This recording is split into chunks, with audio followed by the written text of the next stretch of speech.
Hey y'all, it's 1 o'clock, but I think we're still waiting on a couple of our members. I actually just got a text message from Liz Gary saying that she's going to be running a little late, but we'll just give it a couple minutes so we can achieve quorum.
Hey, Miss Bambi.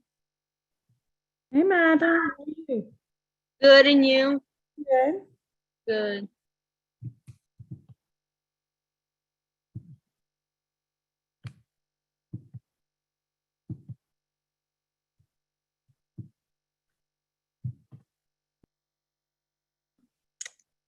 All right, everyone. So I don't think we have a quorum quite yet because we have 5 members on and we technically need about 6 for a quorum, but I'm not really sure that we have a lot of things to formally vote on. And I also know that Liz Gary will be coming on soon. She just had to go get something for her son at the store very quickly. So I'm gonna go ahead. Jill, I see you have your hand raised. This is my first Zoom meeting. Oh, can you hear me? Yes, I can hear you. This is my first Zoom meeting. I turned my camera on and I don't know why y'all can't see me. Oh, I don't know why I can't see you Wait. either, but I do miss seeing your face. Oh my God. So, is there a trick to this? I just thought you put start video in the video start. Nothing's on. Wait, hold on. You might have on the top of my laptop, there's a little slide where I can turn off the camera. It's like a little manual slide. I did know that was the. Okay. I just learned that myself recently. So there's my gut was to try this out before. Shoot. My gut was to try. Oh, okay. I don't know what I did. It worked. I have no idea. Someone. Wait, I'm here. It was good to see you. Thank y'all too. All right. Well, I'm glad that we can finally see Jill. And so what was I going to say? Yeah, so I'm glad we can finally see Jill, and I think it's about time that we can kind of get our meeting rocking and rolling. So first, let's do, welcome and member intros, because I know that we have a new member here today. So Maddie, do you want to go first and introduce yourself? I'm sorry to put you on the spot.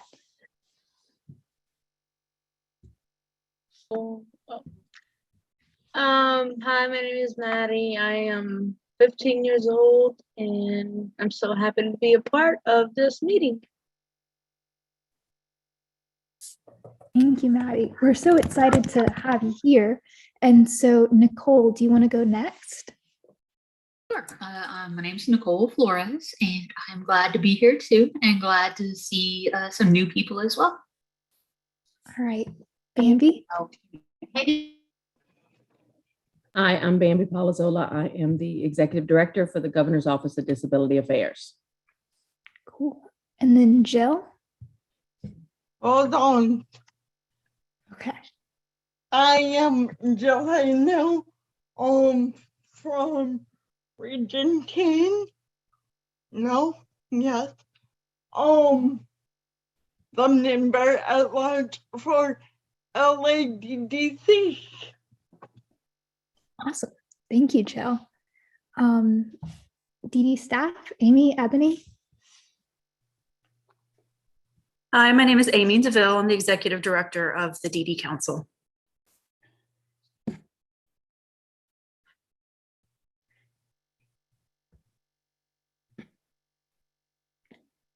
All right. Well, I think we also have Miss Ebony here, and she's really phenomenal as well. Miss Ebony, can you turn on your mic, or is that not possible right now?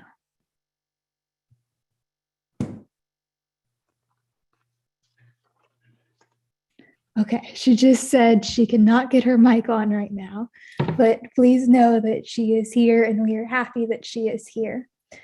So what I really love about the YLF committee is that it's a very laid back, welcoming committee. And I just, for our newer members or any of our guests as well, please know that we are all learning together on this and that it's a really fun committee. And for our guests as well, if you have any input throughout the meeting, any thoughts, any questions, please raise your hand, because we're always looking for more input, more ideas, new ideas, fresh perspectives, and it's just a really collaborative environment.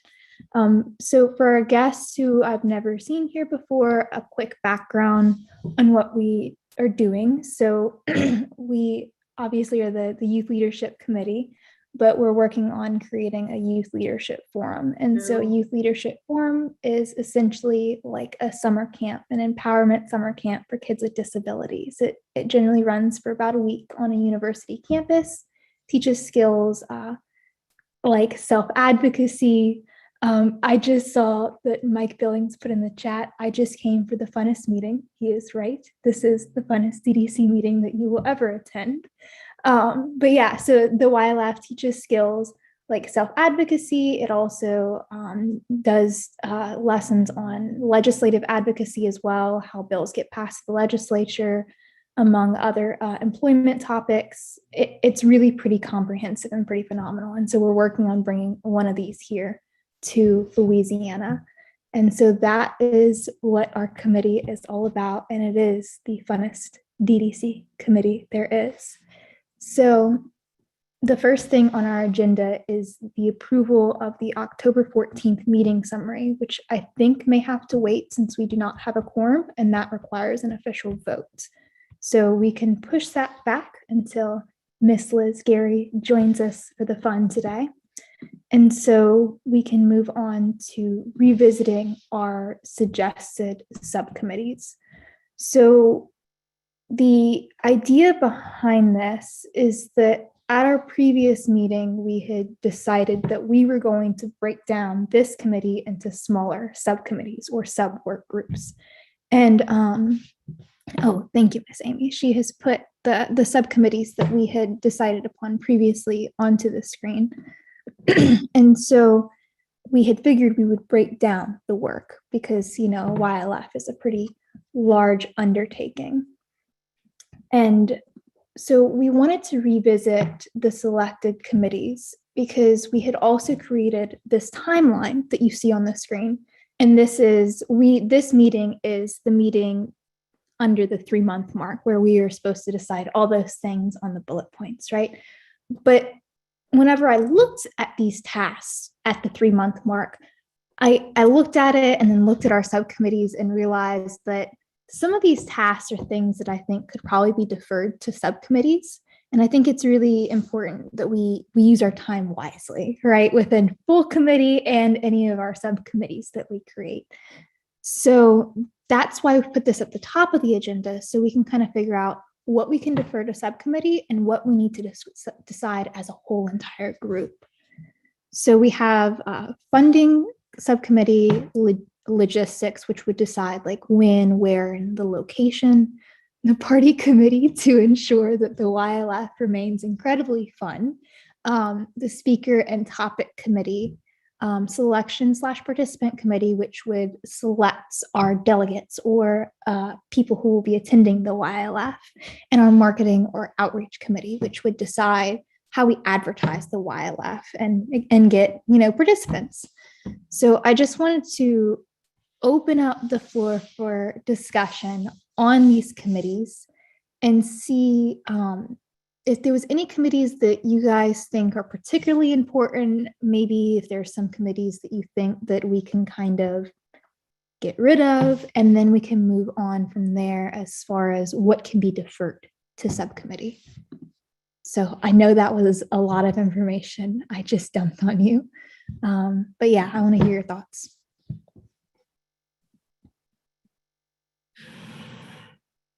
I think, well, most of them are pretty important. Funding, that's the big one right there. And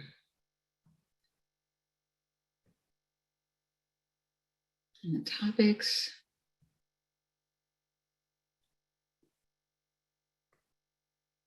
I mean, Bambi has her hand up. I'm sorry. Didn't ask to be recognized. Bambi? Yes. So, Lillian, can you just repeat what our task is right now? Is that to decide what committees we need, or? Yeah, to finalize that list of committees. Okay, gotcha.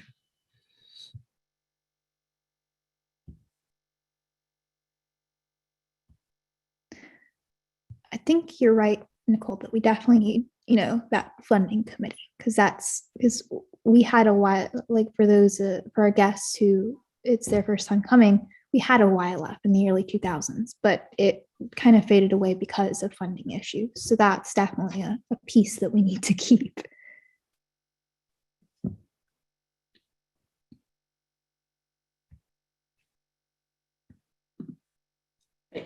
Lillian, are we maybe considering merging some committees? Because this is a lot of committees. And so perhaps some things kind of just would go together. Maybe not, but and there are some things too that I think can probably just be simply discussed as the full YLF committee. Like the party committee, I think it's really important that we keep in mind that the YLF needs to be fun, right? But I think this is something that maybe we can just keep in mind as a whole committee. And we can just remind each other of, really. What do you guys think about that?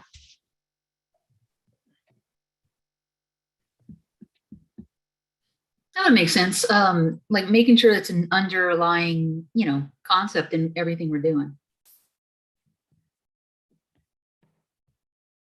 So are you guys okay if maybe we just consider the entire YLF committee the party committee? Instead of having like a subgroup for it? Yeah.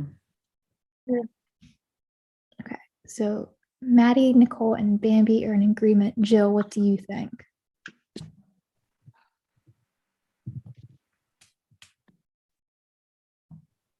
I was thinking exactly what Nicole said about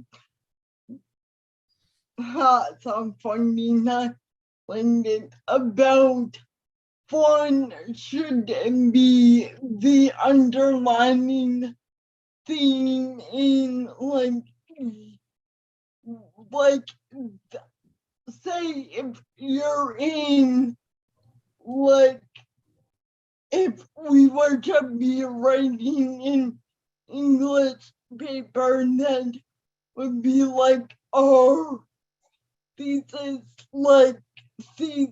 of the whole end result is for it to be fun, and then as we're planning this, just again keep that okay, we need to talk about this, and this, but we need it to be fun.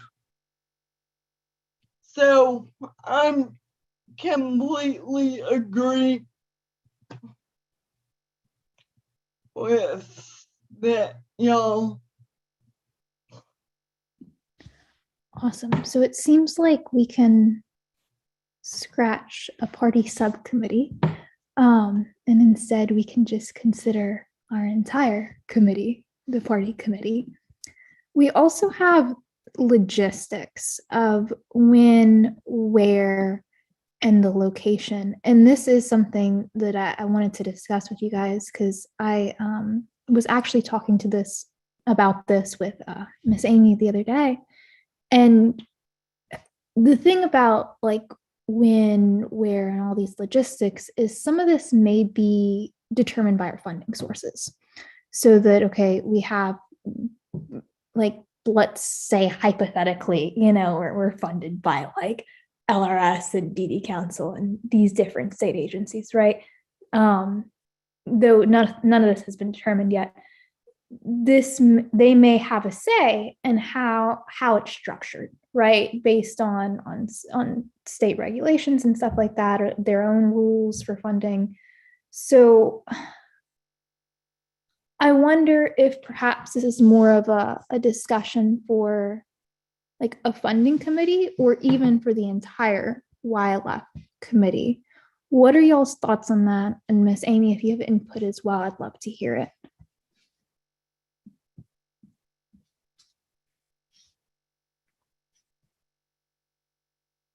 I don't know that I have any input. You, I think, explained it really well. Some of your location and things like that might be determined not just on the funding source, but how much funding you have. So some of those decisions might kind of go hand in hand with the funding committee in terms of the location.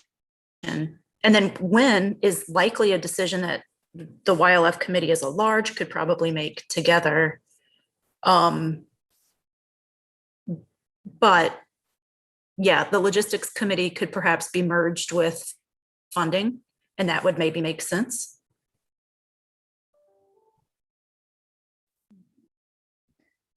I see Bambi and Nicole, you're nodding. So are you guys in agreement that maybe we could, merge those two under funding? Yeah, since funding's going to determine so many things. I mean, it'll even determine at the point of how many delegates we do. Yeah. Cool. And I saw that Jill gave her thumbs up too. So it seems like we are in pretty good agreement about that. So we'll just say that we have our funding committee. Jill, I see you have your hand raised.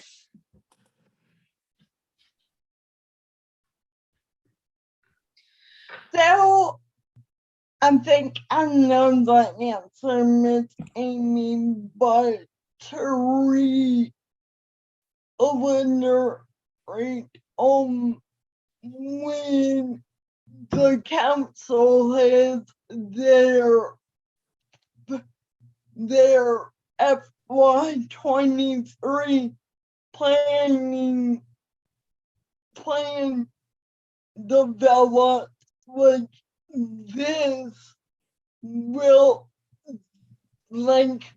our planning committee as a council will determine yay or nay about funding for this committee, correct? Correct. Or this forum, and then however much will be allocated from our council. Right. Yeah. Okay. Just checking. Thank you.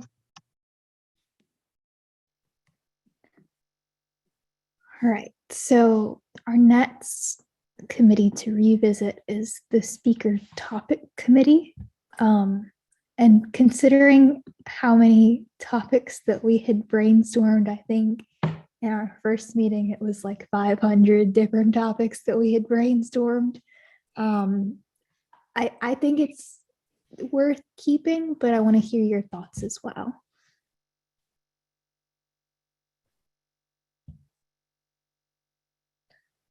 I think it Or is. is- Yeah, no, I think it is too. And I was just thinking, like a speaker, it could be connected with the outreach to get speakers, but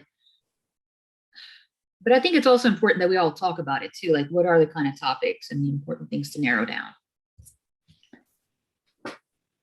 2 minds of it. Bambi, I see you have your hand raised. Yeah, I mean, I kind of see this as like everybody might have something to contribute. And so it could just be, you know, sending out, it could be, Lillian, a Google Doc that we add our suggestions to. You need another one, huh? We need another Google Doc in our life. And so, and that way everybody can contribute. I may only have one suggestion, somebody else may have 3, but we all have, you know, oh, there's some suggestions. There we go. These are the suggestions that the ad hoc committee originally brainstormed, probably in that first meeting. I think it was that first meeting. Let's see. Mm-hmm. And I think a lot of this will, like, how many topics that we can accommodate will just depend on what we're deciding. One of the things that we're deciding today is the length of the forum, how long our YLAF is going to be. So I guess, I mean, I think it seems like a lot of us concur that, you know, it's a really important thing that we decide good topics for the YLAF, because, you know, that's the bones of the YLAF. But I guess the question is, does this need to be a subcommittee, or is this going to be just something that we all kind of discuss as an entire committee? I think since our committee is so small that it could be all of us. You know, if it was larger, then maybe not. But I think we all could contribute. I mean, based on who's on here now, I think all of us would have something to contribute to making this, you know, getting these topics and getting the speakers and that type of thing. Jill, Maddie, what do you guys think? I think Liz Gary needs to log on because he has so much experience with cheese setup. She's been through this exact process for many, many years. Yeah, I agree. She texted me and she said she'll be on as soon as she can, though. So fingers crossed. Hurry up. I'm not going to tell her that. I think I want to stay in her good Sorry, graces because Justin. I like her.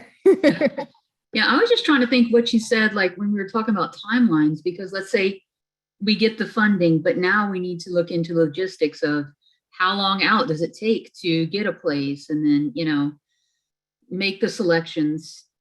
So it's all going to just flow from that funding on down.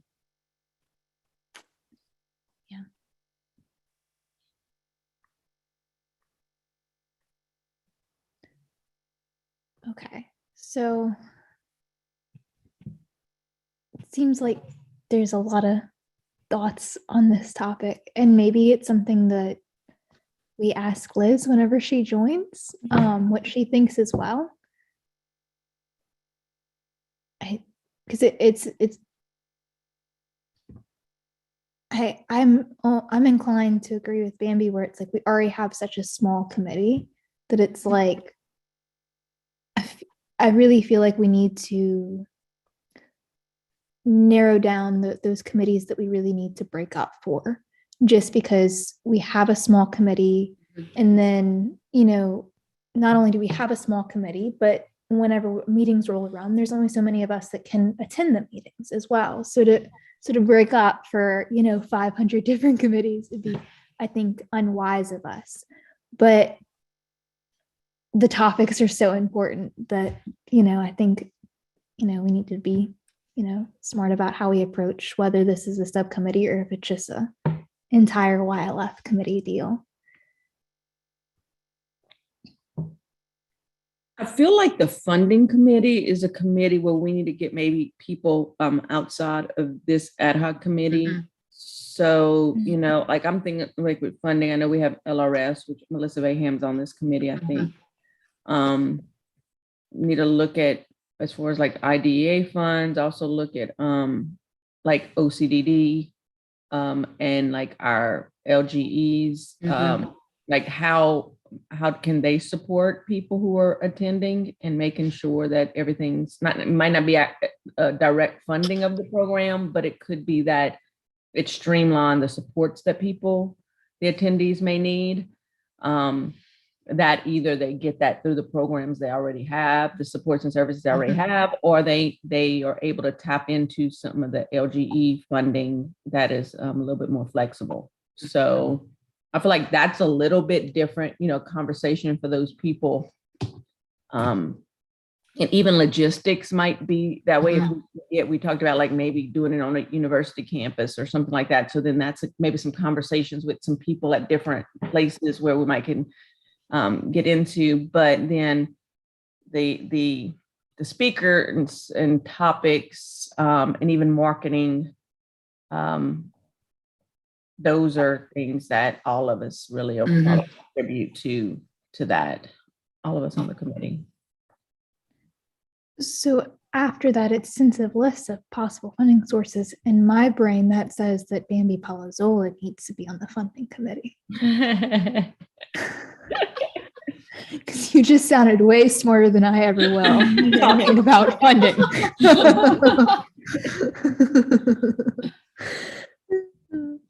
All right, so we're keeping funding. Logistics will be merged with funding. Party is out because we are, as a whole, the party committee. Speaker and topic is still, maybe that's party committee / YLF / speaker topic committee. Like, is that, what do you guys, any more thoughts? Yeah, that maybe doesn't, like we're so small, just like Bambi was saying, we all have some input there. Right. And selection participant committee, I know the national YLF handbook has some outline on selection of YLF delegates. I was not smart enough to link it in my notes for today, but I know that they have some outlines for this. I have, I'm sorry. Oh, go ahead, Jill. I mean, go for it. I have how something pulled a muscle. But I have the YLF handbook very handy. So if y'all need to look up something, I got it. But just throwing it out there. Jill, I just want to express my deep appreciation for you and your commitment to this committee. Well, it's the whole council. Like, I'm not gonna be on a council or a committee and not know anything. And since I work 6 hours a week, why not? Yeah. Okay. Well, I appreciate it, Jill. And honestly, I mean, I don't know why you wouldn't want to be prepared for the funnest DDC committee ever. So Okay. for this election and participant committee, maybe this could be merged with that marketing outreach, because that's all part of it. You know, we're outreach, and that's the next step after outreach.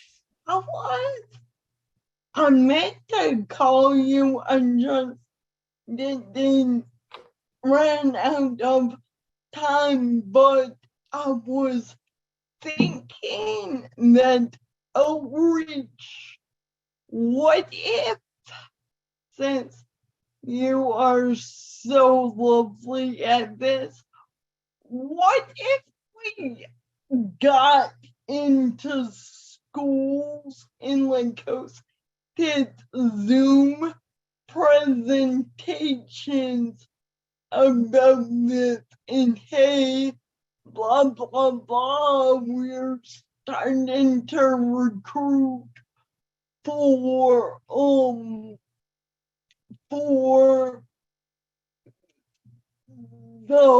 forum itself. And if you want an introduction, or if you're curious, we're actually recruiting for or planning ad hoc committee.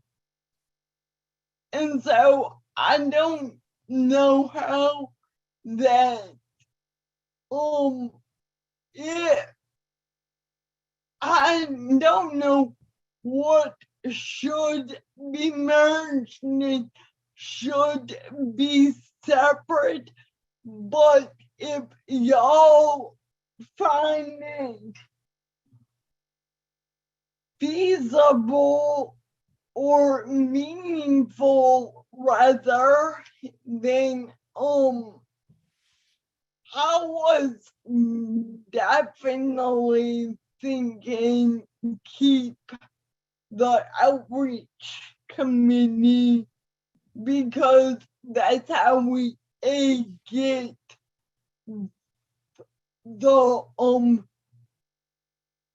recruit for the forum. And then let me check this out. There's meetings 4 times a year. Like, let me see what the planning committee is all about too. And then people have friends of friends of friends, and like that scene in Sister Act where one person showed up to the church and then like people kept inviting people.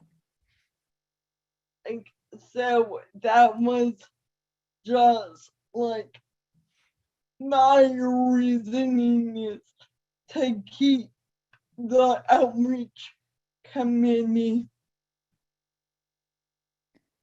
Yeah, thank you for your input, Jill. And I like what you said about possibly going into the schools and giving a presentation.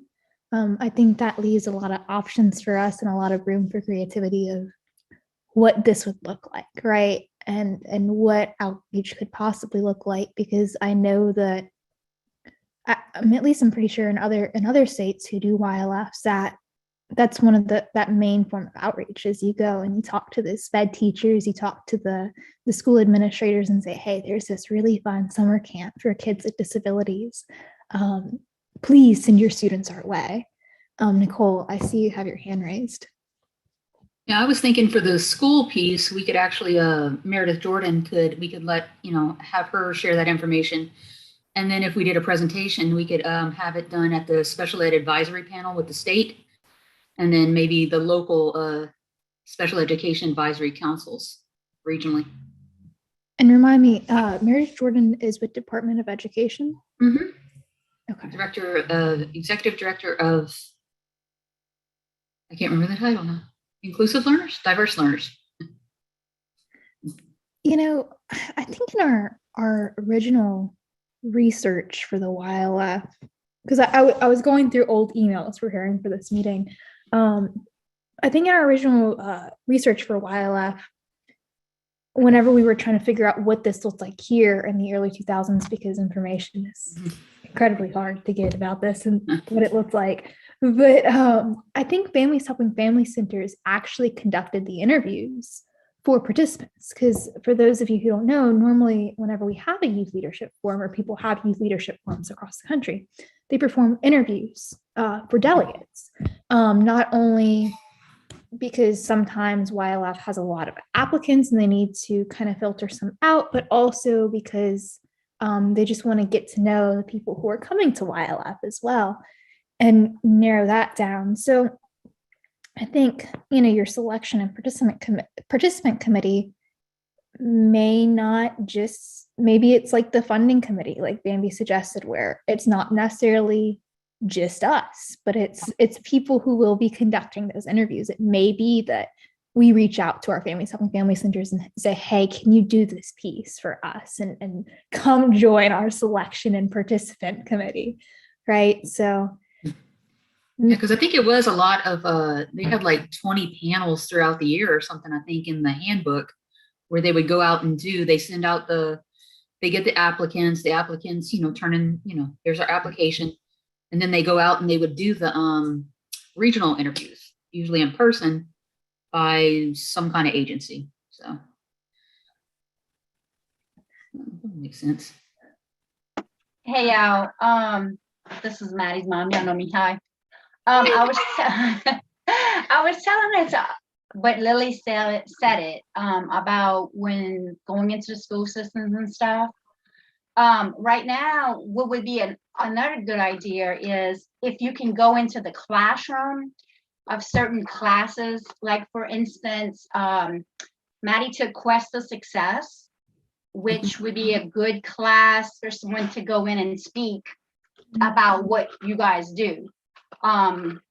Also another one is IBC or something like that. Something like that, like career media. So if y'all want to target like on the 10th to 12th graders, that'll be great. Okay, I'm done. Thank you. Thank you.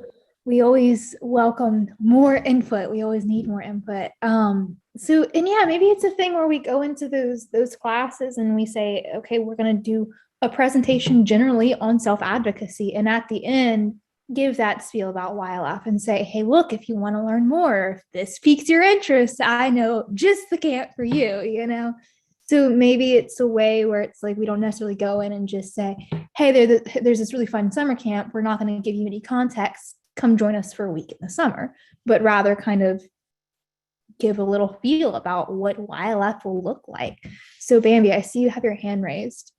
Yeah, I'm just thinking back whenever I learned about partners in policymaking, I was in the 2007 class, but it was by going to a training that Families Helping Families was putting on. It wasn't about partners in policymaking. It was at the end, them sharing, oh, and by the way, this is something, if you want to take it a step further. And they had the little brochure, and that's how I found out about it. So it could just be something that's promoted throughout and embedded into other things that our, developmental disability community or disability community is already doing throughout the year. Yeah.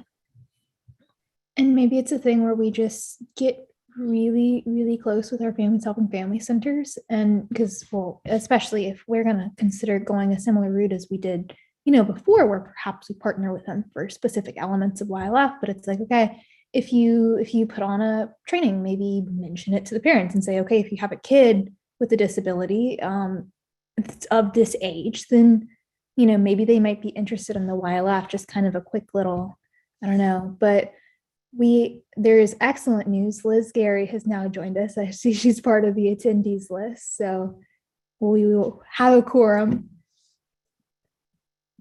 That is exciting. And Bambi, do you have more input, or is it just up from earlier? Oh. Zoom problems. Miss Liz, welcome. We were just talking about you. Jill was saying how you needed to be here and we needed your input, so I'm happy that you're here. Hi, Lily, and I'm sorry I was late. I apologize with all this craziness going on. I had to get my son a COVID test, so I'm back. I'm here. No worries. We're just happy you're here. And Thank you. Just for context, we've been discussing like the subcommittees that we had discussed previously and kind of narrowing down which ones we need, which ones we can possibly merge or get rid of and just discuss as an entire committee. So we had decided that we're going to definitely keep the funding, but merge the logistics with the funding since our funding sources may determine location and such. We're getting rid of the party committee because we have decided that we as a whole YLF committee can be the party committee. And then it sounds like we're going to be keeping the selection participant and marking and outreach, but that's also what we're actively discussing right now. So that's where we're at. Got it. Thank you. Cool. So marketing and outreach. Okay. So what do you guys think about keeping, merging, marketing and outreach? I know we just had a robust discussion on that, but. You're asking about keeping it or merging it with something else? I'm sorry, I missed that. Yeah, so keeping it, because it sounds like a lot of us are in agreement that we obviously need that component of marketing and outreach and what that could possibly look like. I know I had suggested earlier possibly merging it with selection and participant, but do you guys think it's important that we keep that in two separate boats? Bambi, I think you're on mute. I am, I'm sorry. I think the marketing and outreach is kind of like the speaker topic committee, that we just keep it as part of the whole, because we're all going to have input on how and who to market and outreach to. Okay. That's just my thoughts on it.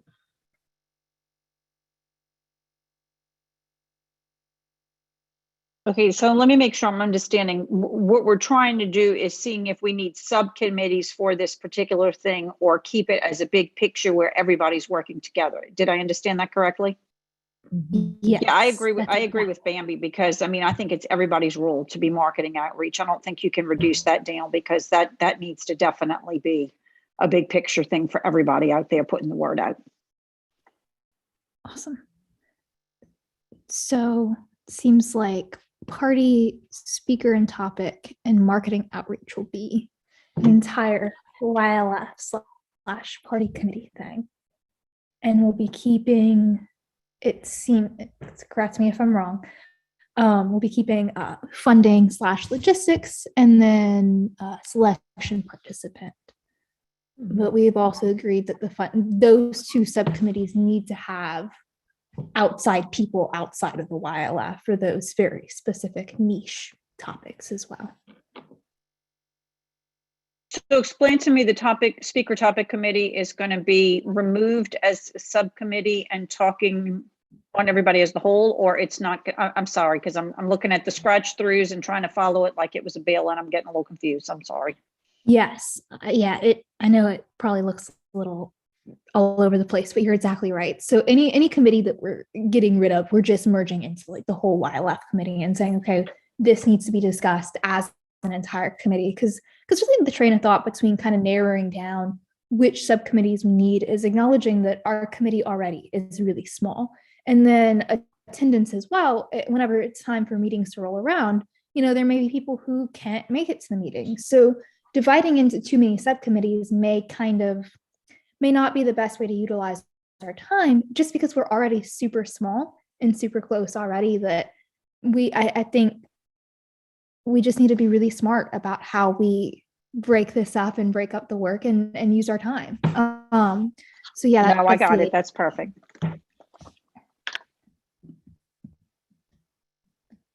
So is everyone comfortable with our two other subcommittees and how we've kind of decided this to be so far? I just want to make sure we're all good. At least give me a thumbs up or a verbal okay. Yes. Awesome. Cool. Lillian, did you discuss the staff and volunteer committee? I don't remember that one being discussed, but it was on the list. No, I didn't put it in my notes, so I completely forgot about that. Staff volunteer committee. What do you guys think? I'm not really sure I have much input on this. I don't have an opinion yet on this, but I do have a comment. Okay. Instead of crossing these topics out, because all these oh God. These are all like our goals. These are kind of in a way changing from committees to from subcommittees to goals of the whole YLF committee. So I think it's important, like, to move this down and say, like, and have put a section in our notes page, emergent topics. I don't even know what emergent means. But like, so they're fresh in my mind, because for me, like, when seeing them all with lines crossed out, gonna personally go, okay, well, that's correct. But so I've put these topics in the back of my mind, but we need something to remember that these are still emergent topics for, like, these are still our goals as a committee, and I know that as this committee is a little different because it's a timeline thing and we have an end goal, but I know on other committees, other ad-hoc committees, once you achieve your goals, you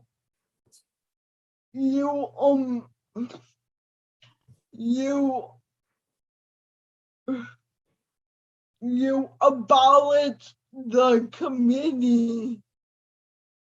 So I think we need to change everything you cross out should go add another section of goals of this committee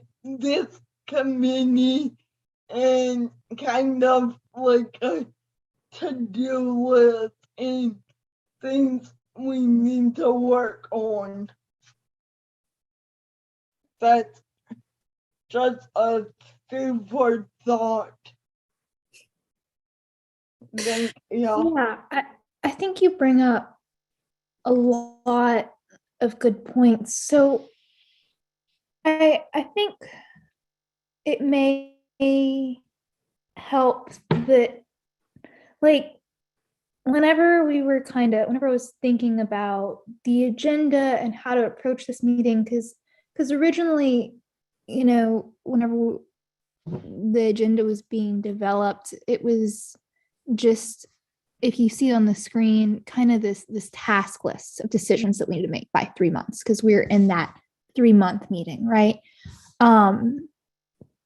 Whenever we created this timeline, this 3, 6, 12-month timeline that's outlined on the screen, that timeline was created completely separately as a completely separate discussion as this subcommittee discussion, right? And so a lot of, whenever we were discussing these things, like, how do I put this? I don't think that by getting rid of these committees, the discussion that would have been had by these committees are necessarily being eliminated, and that we're just saying, okay, we don't really need to worry about speakers or topics, but rather I think they're already outlined in this timeline. And really by saying, okay, which committees do we need, which committees do we need to keep? I think it's really just about how we're going to be using our time as a full committee versus when we need to split up, right? So like one of the tasks for today was kind of looking at funding, but I think now we can say, okay, that's going to go to the funding committee, right? So I think you have a really good point that we need to, as an entire committee, remember that we are the party committee, we are the speaker topic committee, yada, yada, yada. Okay. But I think we also have a lot of those tasks outlined already in our overall timeline. That's I don't think it'll be lost. Does that make sense? okay. Yeah, I was just thinking just to have in black and white the task at hand, just to be fresh in our minds. Because I mean, I know we're not gonna. I know we were like, we're abolishing the subcommittees, but not the topics. And I was just thinking, like, just to make sure that since the subcommittees are being deleted, the subjects would be fresh in our mind. But if everything's in the timeline, then like what you're saying is making sense. So yeah, thanks. Yeah, and I think you brought up really excellent points that, like, okay, we're getting rid of these committees, but it doesn't necessarily mean that these things aren't a priority. Right. And we can almost say that they're almost more of a priority, and we're saying these are, your really hard hitting, priorities or topics or whatever, and that's why we're going to be discussing them as an entire committee, because they're relevant to all of us and they are important. So I really appreciate you bringing that up. So Bambi, I see you have your hand raised.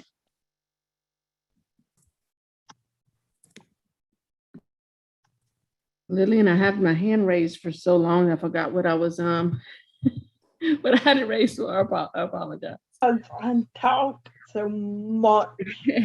Sorry, Bambi. That's okay. Oh, I think for the staff, it was regarding the staff volunteer committee. And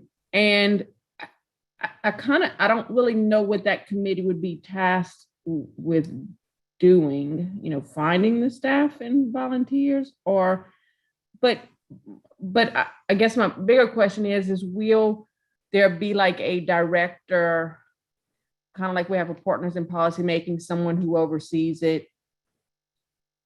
And what will their role be in the staffing and whatever volunteers they have to secure? So just how will those dynamics play out?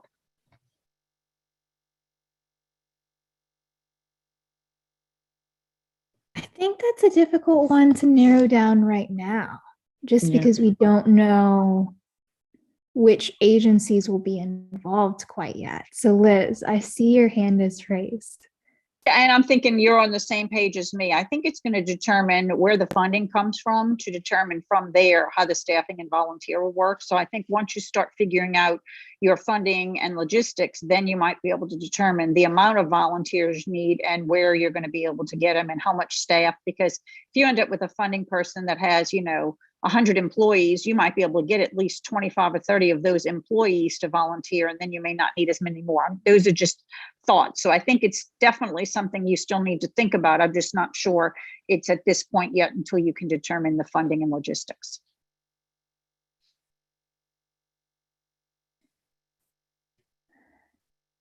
I do have another question. I'm sorry, Lillian. No, go ahead. Is there anywhere in any of the documentation from other LYFs as far as based on you take in 25 participants, you may need over the course of a week this many volunteers? Is that written anywhere to give any idea? I really didn't. That's an excellent question. I really didn't even think to look into that, but that's a really, I'll reach out to the different YLFs and see if they kind of have a rule of thumb and what it looks like for them. But maybe there is like a suggested staff delegate ratio. I mean, Nicole. I know there were several documents that were sent out, but I just don't know. I mean, I didn't read through all of them. So I don't know if they said, hey, if you have 25 people, you should have at least 50 staff. If you have 30 people, that kind of thing. I just was thinking that out loud. Thank you. So I see Nicole had her hand up first and then Jill. Yeah, they actually did have something in the YLF handbook on page 18. They talked about, but I think this is when they were talking about 100 people attending. And then they talked about the volunteers and staff. And they said they had the participants in 6 small groups of 10 student delegates, so it's 60. Each group had 2 co-counselors, 1 peer counselor, and 1 program assistant. So you had 4 staff for each group of 10 students.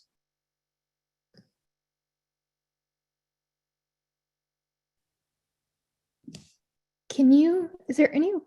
Let me see if I can pull it up. Jill might have it, or I don't know if she had it in. Jill has everything. Anyone who knows me knows that it's not on a file, it's on a hard copy, because I guess I'm a millennium.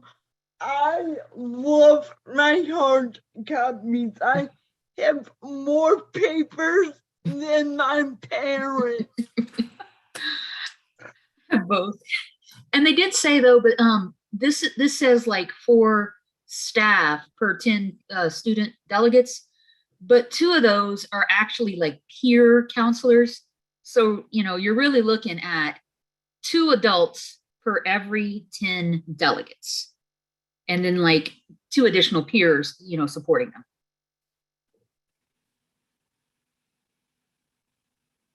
Lillian, if I can, that was the point that Nicole just made, and I know that you will emphasize this throughout, but I don't think we could say it enough, is that we need to have The supports that are provided to the delegates need to be as natural as possible, and they need to see people with disabilities as part of the staff and part of the volunteers.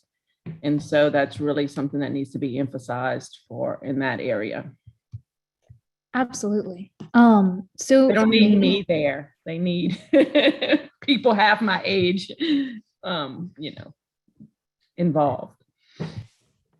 So hearing all of this discussion and amazing points that you guys have brought up, I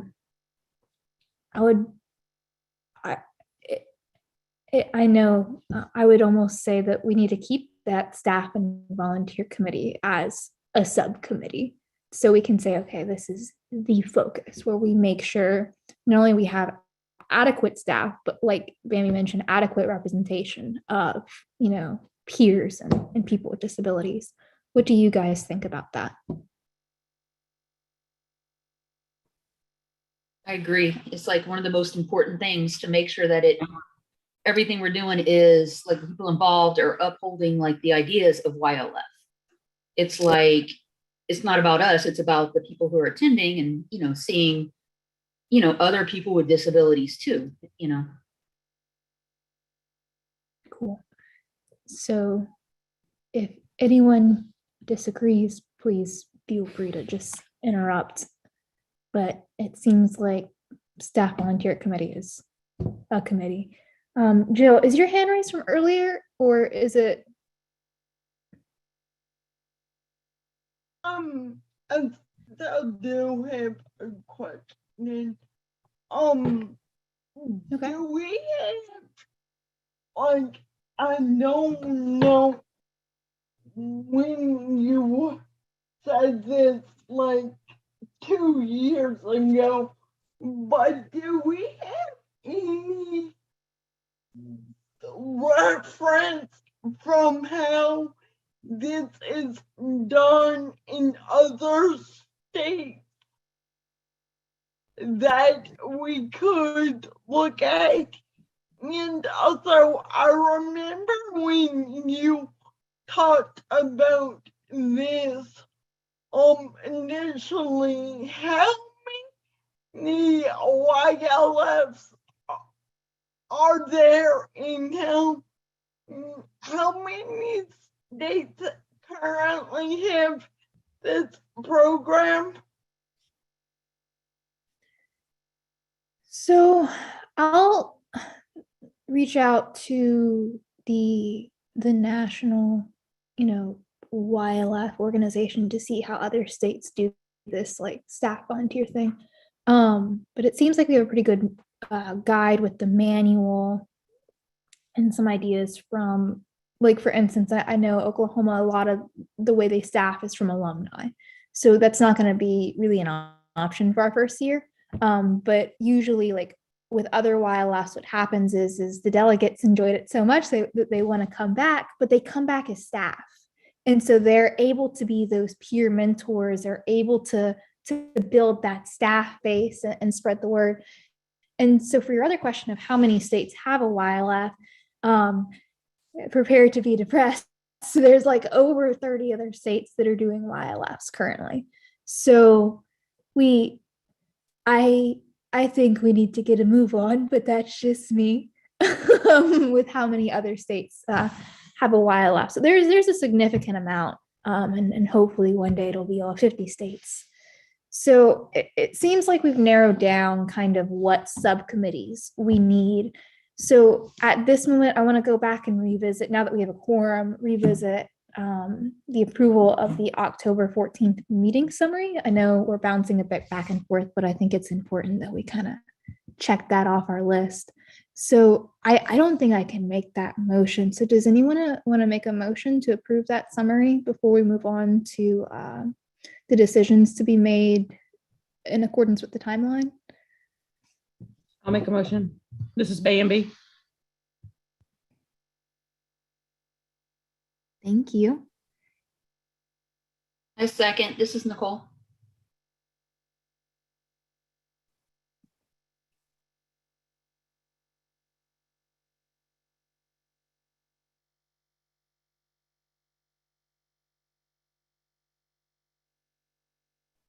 Did we lose Lillian? I'm back. You lost me for a good couple seconds, but I'm back. Sorry. So did we approve? You have a summary? motion and a second, so you just need to call for any abstentions or any no's. Make sure everyone approves. Okay. Does anyone have any abstentions or objections? Okay. Nope. Hearing none, we've awesome. Thank you, Maddie. Hearing none, we have now approved our meeting summary. Jill, is your hand raised from earlier?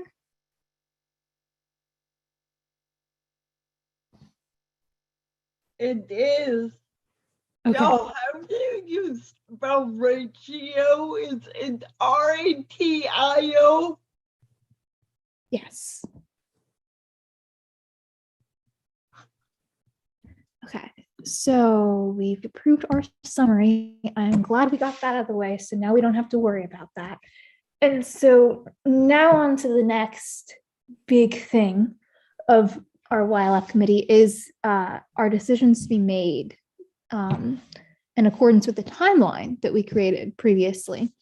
So, oh, you already have it pulled up, Ms. Amy, thank you. So we have these things to decide upon. There are some of these things that I think we could defer to committee, but not all of them.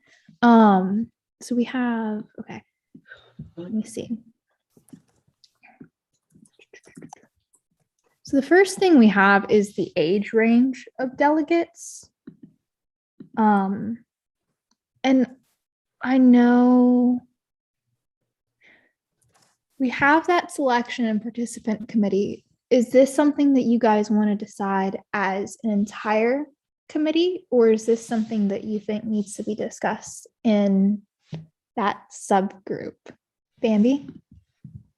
There's no federal requirements, correct? Like on what the age range has to be? No. Like it's just going to be high school. Generally, you think of high school students, but it's more of like which parts of high school? Is it going to be like, you know, your 9th through 12th grade, or is wait, yeah, 9th through 12th grade, or the smaller window?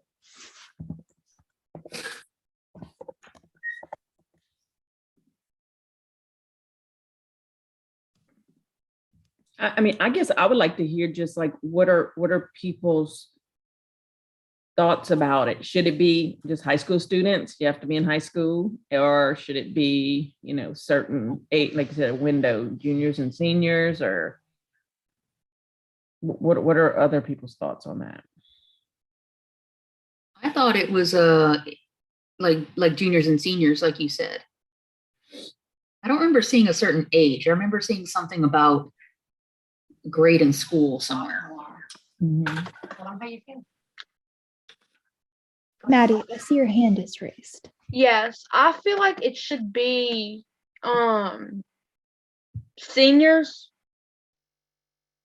and juniors and sophomores. Okay. I think that's a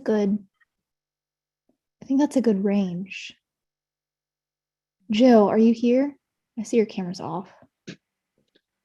She said she had to step away for a second. Okay, and we'll get her thoughts in a second. I see there's something in the chat. Like 15 on up is what I'm like trying to say. Mm-hmm.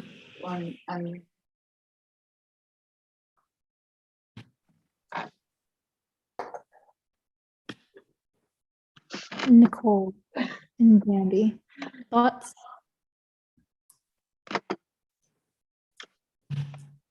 I mean, I think I'm just trying to think of ages and grades and stuff, you know, just to make sure we get a good range of people. They have to have demonstrated leadership ability of some sort. So I think by a certain age, being a sophomore at least, you know. But I feel like the seniors would be like more interested than the grades. More invested probably. Yeah. I think that's a solid age range. Yeah, it's just important too, just to make sure, because some people, they're a senior and they're this, age. Somebody else is a senior in that age, depending on the track they're on, Right. So that's going to be something to consider too. Mhm. Or if they're not in public school, maybe they're not in school. They're unschooled and we're looking at grades when they don't. It just depends. Hmm. I'll go to school. And is it targeted to the summertime or is it like all Like, year is it round? targeted toward the summertime or like the fall, spring? Yeah, generally it's like a kind of like a summer camp. Okay. Yeah. And maybe we could do like some college kids. Like the kids that are entering college. That's what I mean. Yeah, so maybe it's like if you're in the summer before you enter college. Yeah. Because and then if you're older, you can be staff. Start with, and then maybe as Nicole Dejean. Hi, Mom. Maybe as the program grows, you can expand the age range of delegates, start with 15 to 18-year-old, and then possibly expand to 19, 21. And it's difficult because I would have to look in the manual to see if there is like a limit as far as like delegates go. But I wonder if there's opportunity to really partner with partners in policymaking and say, okay, so you've completed, because YLF is intended to be a stepping stone into partners in policymaking. In fact, whenever I discuss anything with any of the other states who have YLF, they're like really kind of mind boggled that we have partners in policymaking but don't have a YLF, because it just, for other states, it goes hand in hand, right? So maybe that's an opportunity where we really start partnering with that partners in policymaking program and say, okay, so we have YLF for 10, 11, 12th graders. And then after you transition out of that, maybe you're staff at YLF. And then after you're staff at YLF, you go into partners in policymaking. And there's that kind of smooth transition that we develop later on after YLF is established.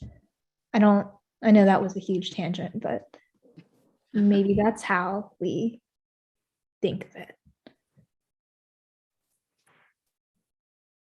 Yeah, and I don't think that age is a good way to go about it because of just some people, they stay in school, they can stay in school at 22. So it could be that their high school is 18 to 22. That would be 4 years. So but that's we're talking about people who have developmental disabilities, so their development can be a little bit later than usual. So they may be a little bit older than normal high school, our average high school students. So yeah, I think grade is kind of a better determinant of how we should, make that range. Hey, Jill, I see you have your hand raised. I do need to run to the restroom real quick, so I will be right back. But please continue talking while I am gone. Yeah, I was looking, like the handbook it just says it's a student with a disability, and then, that demonstrated leadership. I couldn't find anything like with a certain age either, so. But I agree with you, Bambi. That makes sense. I had envisioned, or I've always envisioned this being the summer and being in the summer, and I think it should be based on grade, not age, agreeing with Bambi. And I was thinking incoming juniors, incoming juniors, and incoming and outgoing seniors. Mm-hmm.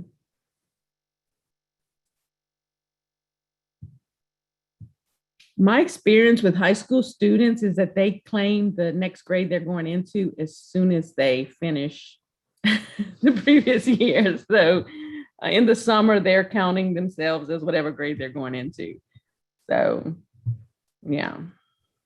So like, yeah, that's what I always thought the rule of thumb was. So if you just finished your sophomore, junior, or senior year, meet the age bracket or the criteria, I should say outgoing sophomore, junior, or senior.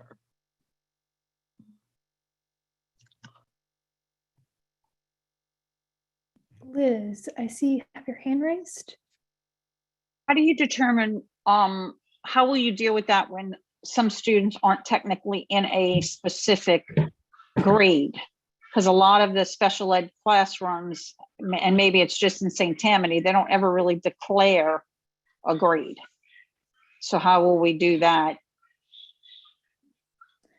Because if they put, juniors, Maybe- seniors all together, junior, seniors, freshmen, sophomore all together in one special ed setting, that's all, just keep that in mind.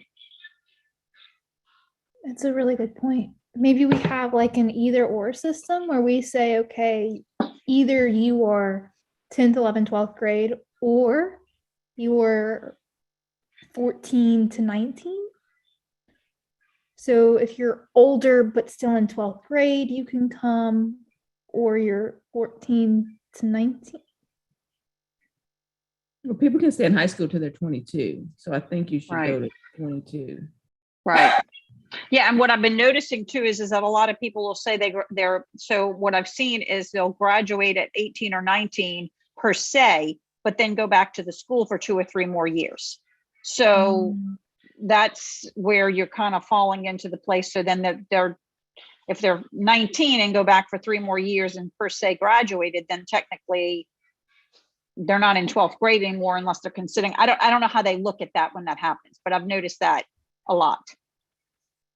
Okay, I had an idea, then I took it back because this is what I'm thinking, and I don't know if this makes sense, but like, just say 16 to 23, but if you're like my mama, you're gonna be like, I'm not sending my 16-year-old somewhere where there's 23-year-old men.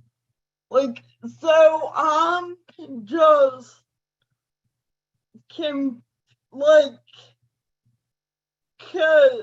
I mean, that's just what I was thinking, like, twofold is just have the 16 to 23 age range, but then, I mean, people might not want to, like, even now that schools or kids are or high school has 8th grade, like my 13-year-old eats lunch with, like, that's just how that's just how I was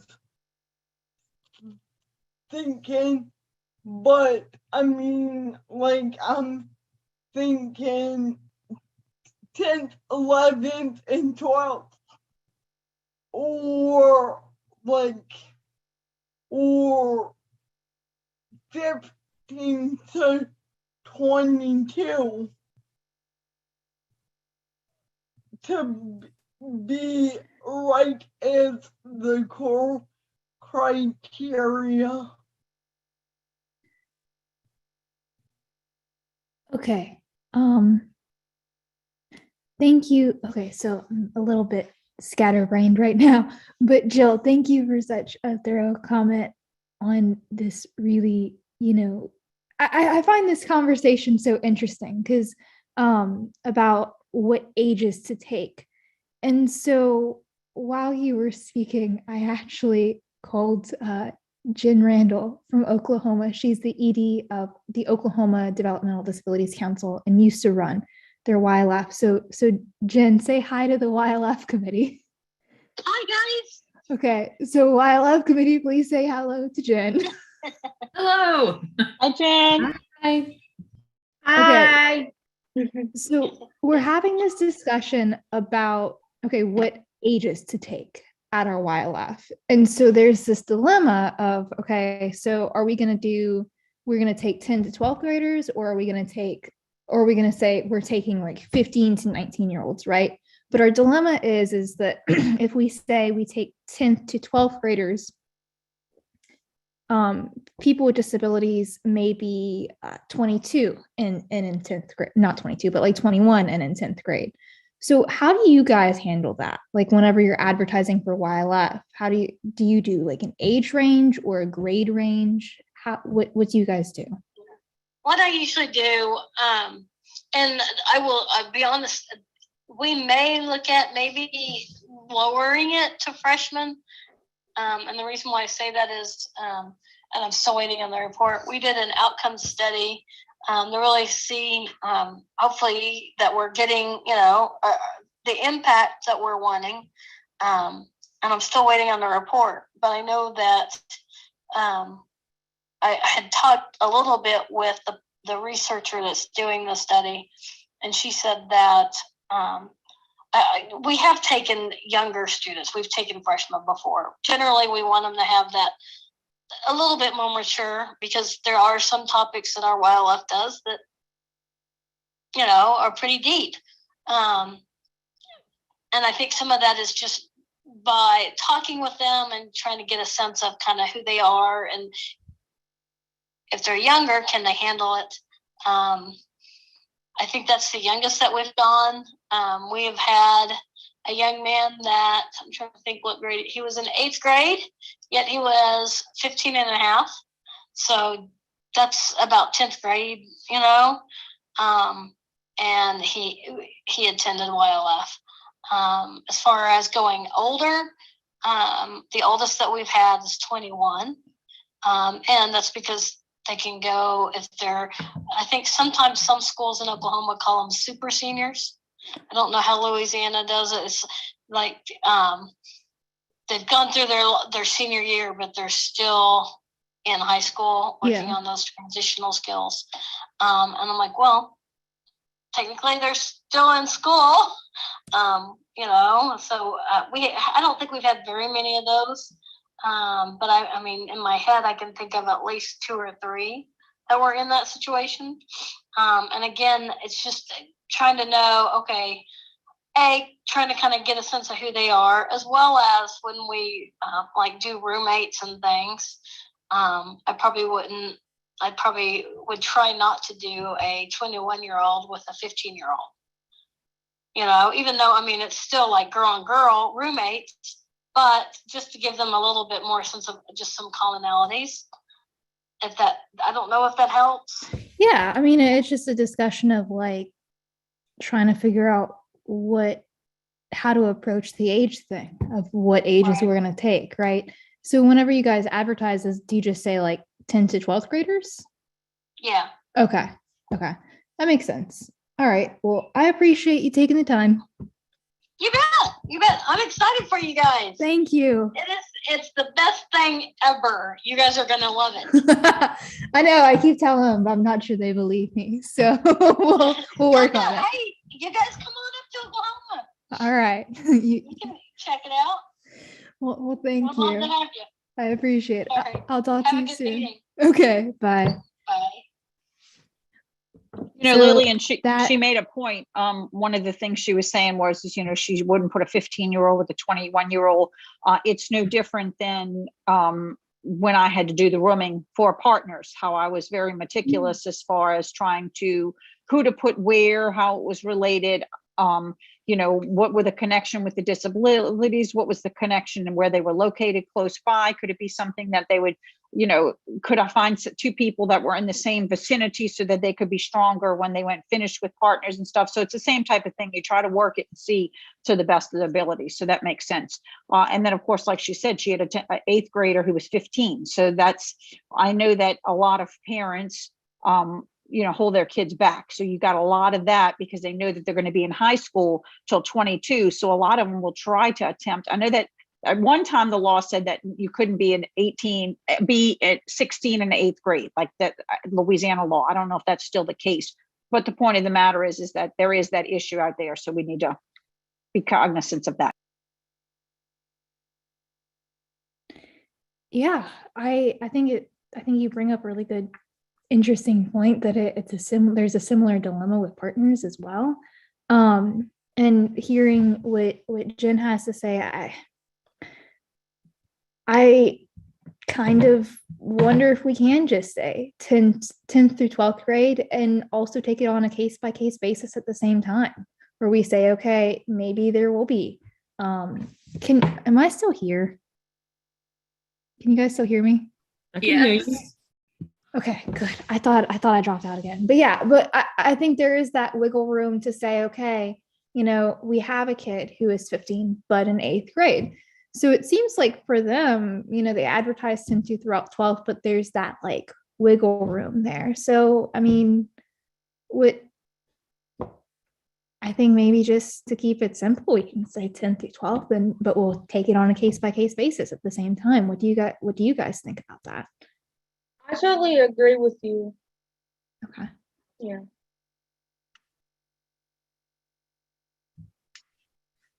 I see Bambi nodding, Nicole, thumbs up, thumbs down, Liz is nodding, thumbs up, thumbs up. Okay, cool. So it seems like we have our age range of 10 to 12. Jen's always a good time. We love Jen.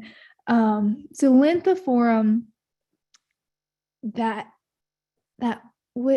do you guys think about the length of the forum? I know Nora, sometimes some states do 3 days, some states do 5 days. Jill, I see you have your hand raised.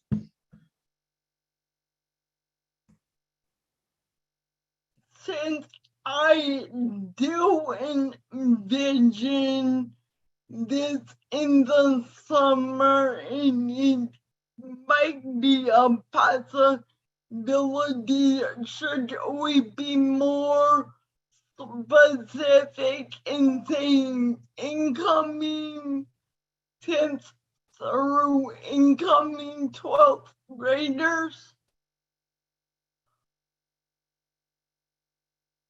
Yeah, we can say that. I don't see any issue with that.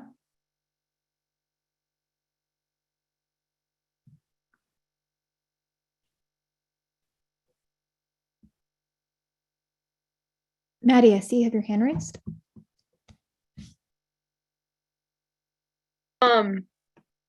What about the waiver workers, if they can go like with the 3 to 5 days with them?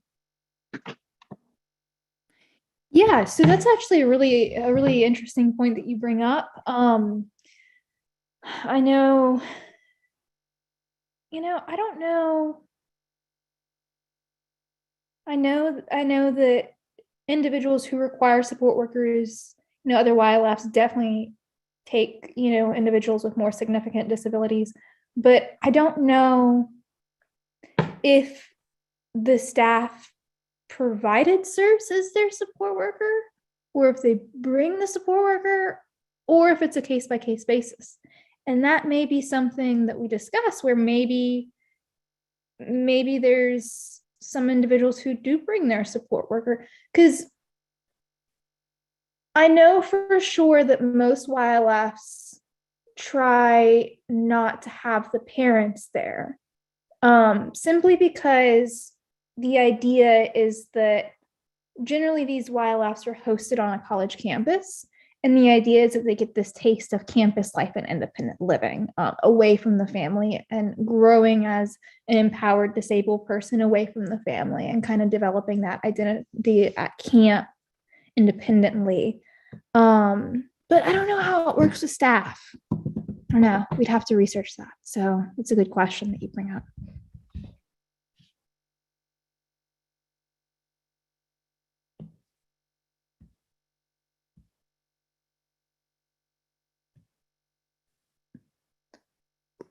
I can't, no one is moving anymore for me, but in the freeze frame, I see that Liz has her hand raised.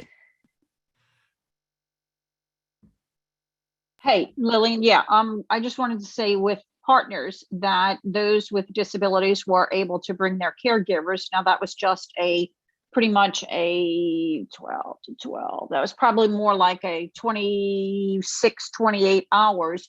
I'm not sure how that worked, but I can check with the provider agencies of the state to see how that worked. I want to say that they were able to pay their provider 24 hours. Now, if you're talking a full week or 3 days or 5 days, it might be a little different, but I know there's been exceptions for that. So I don't know if it would be a matter of having to have more than one caregiver during that time.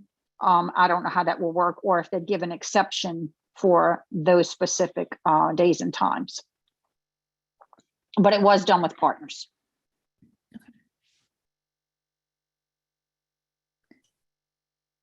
And I guess it also depends on, because I know that there's only so many hours in a row that a support worker can work, obviously before needing legally to take a break. And so it's like for a while left, like, I don't know if you could just bring like one point person and have that be all right. I mean, that's. Well, I think, Lillian, something to consider is if there's any way that, I'm sorry.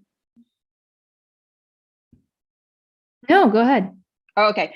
I think what we consider then is if there's a way to have people who are there during the day to be able to assist more on a natural method, and then the night people would be able to sleep. And so even if they were there for 3 nights or 5 nights, they would only be getting maybe 10 hours from the time, through the nighttime kind of thing. Whereas during the day that other people could be assisting them, which is a lot of times what happened with partners, is that unless they really needed, the care with extraordinary care, then that person pretty much would walk out and not be in there and would only be nights. So there is the potential that we could find that, maybe even find somebody who's a volunteer nurse of 102 that would be on staff if there were medical needs, that would be there, throughout the thing to be able to volunteer and things like that. I think the potential is huge for what we can do. It's just a matter of getting it out there and letting people know and be aware. I think about it every year that LSU New Orleans, the med students put on the event every year for kids with disabilities. I can't Tiger something, and they run the entire camp for an entire week. Now it's not overnight, but it's from like 7 a.m. till 5 p.m, and they take care of everything, all the med students. So I think if we tap into one of the med schools or something like that, depending upon where it is on campus, and try to get some medical people, whether they're nurses, whether they're doctors and stuff, to be volunteering and things like that. I think there's huge potential, especially since it's going to be on a college campus. Absolutely. And I know there's other YLFs who, generally the YLFs will enlist nurses to be there, not only for the people with extraordinary medical needs, but also, just so they can have a nurse on staff. So Amy, if you wouldn't mind putting, wait, what was I going to say? Dang it. I hate whenever you think of something and then you just completely forget what you were going to say. So we need to figure out how other YLFs do the whole staffing issue. And perhaps that's something we do at the 6-month mark, where we kind of have more of a robust discussion about what staffing is going to look like.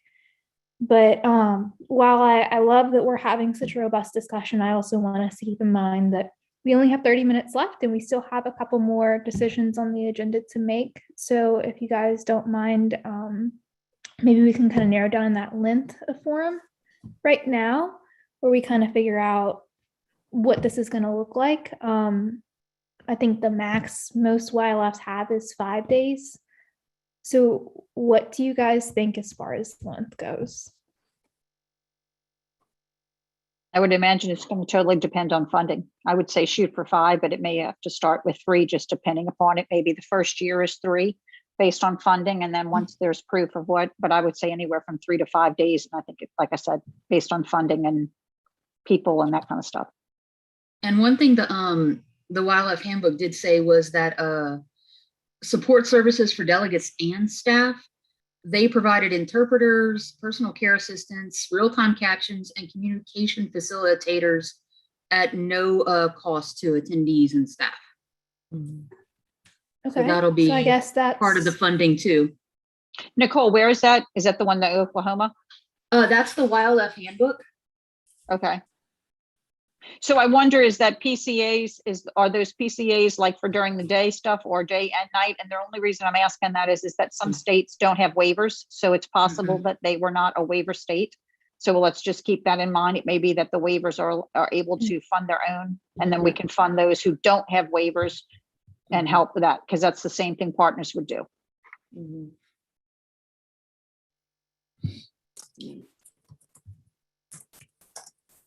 cool.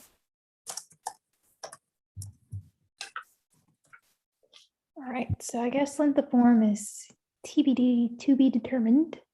But the idea is a 3 to 5 day forum. Does that sound about right to you guys? All right, cool. So while we're still talking about logistics and such, we have the question of, do we have a daytime only forum or overnight forum? I want to express support for the idea of an overnight forum.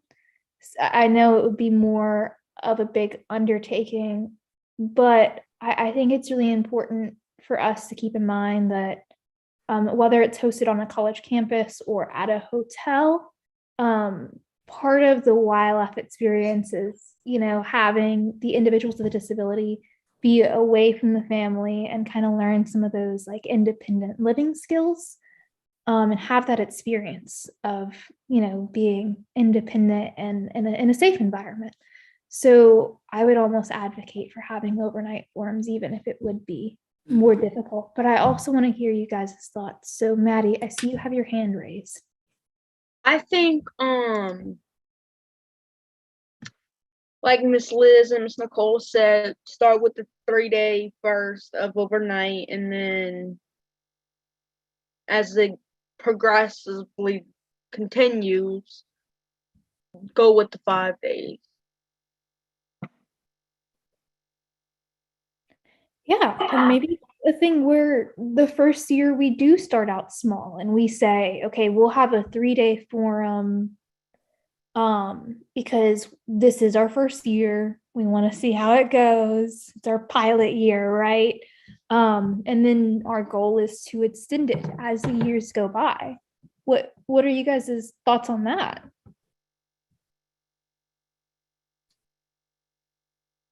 I agree with that too. And I also think it is important, like you said, to have it overnight, that's part of the tenets of everything that YLF has. I am in agreement of overnight. I think it's a great opportunity to give them the opportunity for some of those who may have never, ever been away from home to have that opportunity and feel that sense of freedom and independence for sure. Yeah. Okay. And it also defeats any transportation issues as well. Like if someone, maybe the forum's like in Baton Rouge and the delegates in Lafayette, they don't have to travel back and forth every day. It's just the beginning of the forum and the end of the forum. Because we know transportation is a huge issue for our community. So we have overnight, we have length of forum. Do we want to keep the length of forum flexible, or do we want to start small?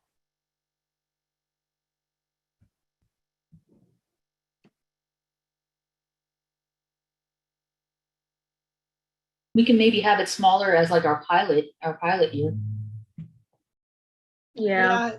I was gonna say the same thing, but like, I mean, I'm afraid to go any smaller than 3 nights because like I wanna get jam packed the info, like get into the nitty gritty, like don't wanna, oh, I finally am in this, like, I don't want people to get in the groove and then it's like, all right, see you later. And like, I don't definitely do not want to short people out in information because if we, because I do know that our topics list is rather lengthy, but at the same time, the inaugural forum, I think it's smart to have the inaugural forum shorter, just like we're accepting less delegates. We talked about starting small for our delegate selection since it's year one. So I'm thinking the same kind of the same kind of pattern for the length. I mean, again, that applies to start smaller because it's year one. So 3 days, and then maybe when it's not year one, maybe like instead of 3 to 5, it would be 5 to 7, preferably 5, 3 for year one. And this is really long time, y'all. I'm sorry, but year one would be 3, and then beyond would be 5.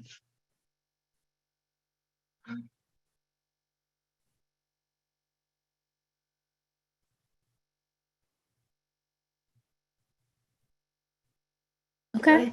I think you have a really good point that we've already kind of, discussed having a smaller pool of delegates starting out. I see on our list that, we have, I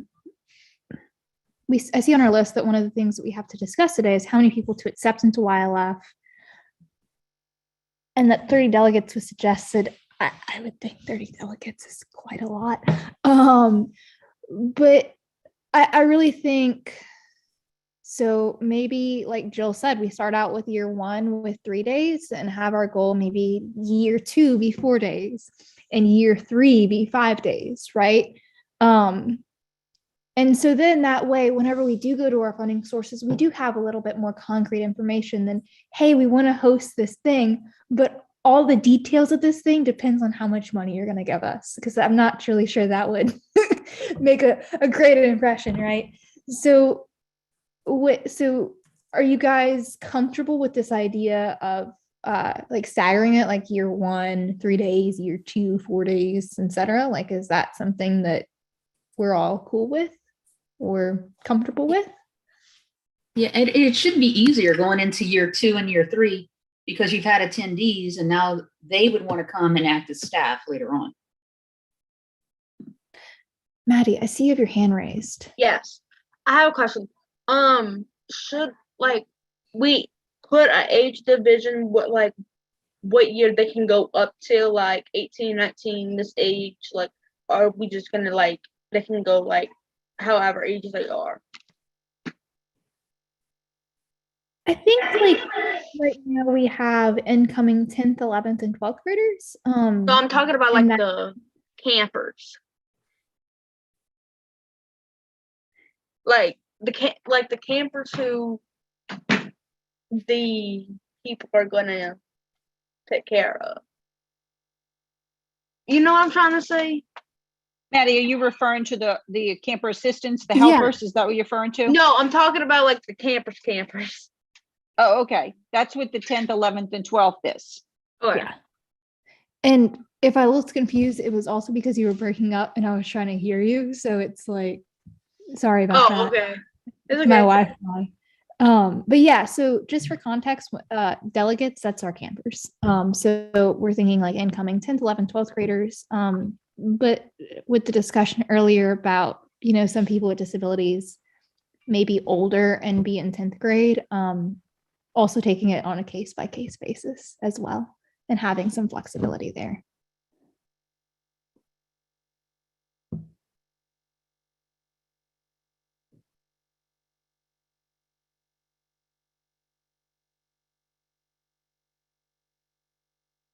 All right, cool. I went quiet because everyone froze again and I was concerned the Wi-Fi went out. So I see that Miss Amy has put that we defer funding to funding committee. That makes a lot of sense to me. Are you guys okay with deferring the discussion with DDC to the funding committee as well? Maybe funding committee meets at 6-month mark. And they kind of handle that. Say that again, Lillian. I'm sorry. Well, if I can just cut in real I quick, see that. if that's okay, Lillian. We're Yeah. doing, we're starting to take Yeah. suggestions for next year's annual plan from council members, starting in this next round of meetings in January. So, so waiting till the 6-month mark is too long, but you're okay because you have a number of council members on your committee. And so I would imagine that one of them will bring this up as a suggestion in committee for funding.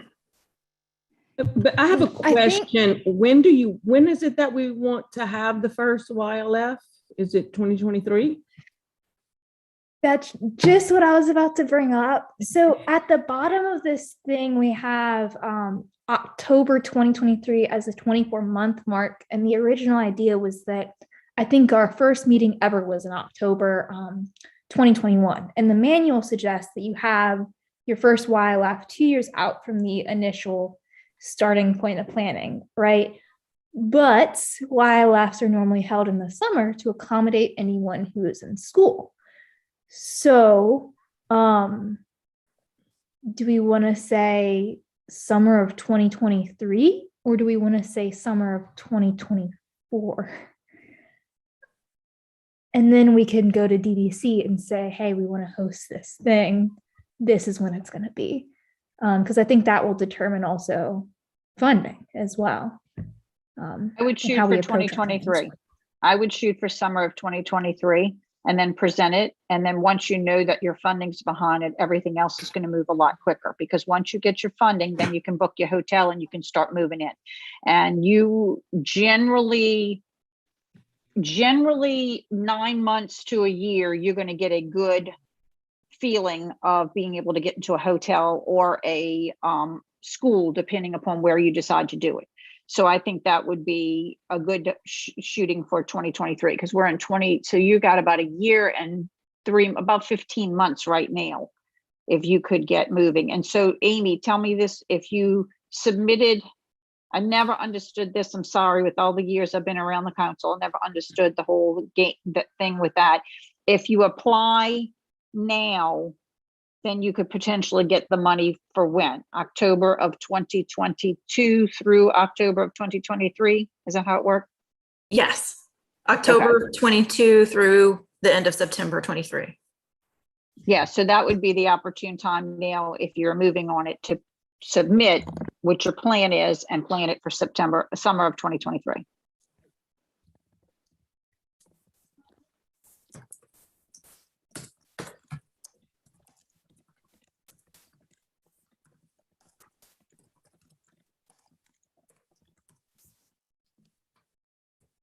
And Amy, one more thing, roughly, if we submitted it for coming up in like January, February, March, when are they generally announced and approved? It's not all 100% approved until we've gone out for public comment and everything has been ratified. And that typically doesn't happen until the July meeting. Okay, so then that gives 1 full year to about 11 months if you're going to do it on a hotel. So I think the next thing to think about is it going to be a hotel or is it going to be a campus, and start talking about that and planning that rather quickly. Because the other thing you can do is at least talk to hotels and get their dates. And then I know in the past with partners, sometimes they'd pencil you in and give you, several weeks to know before they would give it away to somebody else. So these are things to kind of think through and process now, because the venue is going to be your biggest issue as well as the funding. So, okay. So with the goal of having our first YLF in summer of 2023, I think it's important to be transparent that we probably need, this is kind of go time for us. This will require quite a bit of hustle to get all these decisions done and made and everything ready for YLF. So first, the next step in my mind is A, getting that funding committee together, and B, having this presented for the DD Council for their plan, so that can be set in motion and at least possibly an option if the DDC rules in favor of our YLF, which hopefully that would happen. So discussion with DDC, that happens outside of YLF committee. How many people we accept into YLF, the capacity, I would think that would be determined by funding. That is something that I think we can definitely defer until we know how much funding we're going to have. What do you guys think about that? I think that kind of goes back to what was said about the length of the forum, and, to be able to go to, I think you said this, Lily, in regards to being able to go with like a plan, and instead of just saying, hey, how much will you give us? That if we're going to say in summer of 2023, we want to have a 3-day forum and we want to have 15, 20, whatever that number is, then that's our goal. And we say we want to ramp it up to eventually by year 3, we want to be at full capacity 5 days with 30 delegates. That would be, it could be different than numbers, but just to say as a way to go about it. Okay. So maybe, we do it like the Lindsay forum, where we say, okay, we're staying flexible, but this is our overall goal. So Jill and Maddie, I see you have your hand raised. Yes, are y'all bringing this to the DDC this week? Or Upcoming. the upcoming? Amy, can you provide some clarification? In the upcoming committee meetings that are happening this week and next week, council members are making suggestions for activities for next year's plan. Okay. So a council member would need to bring this up in one of those committee meetings. Okay. To be included. Okay.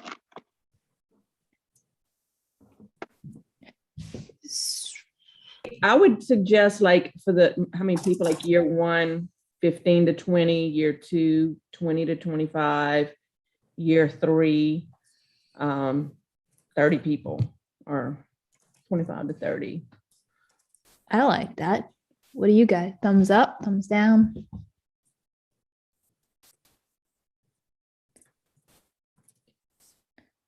Cool. That's good with me. Jill, I see you have your hand raised.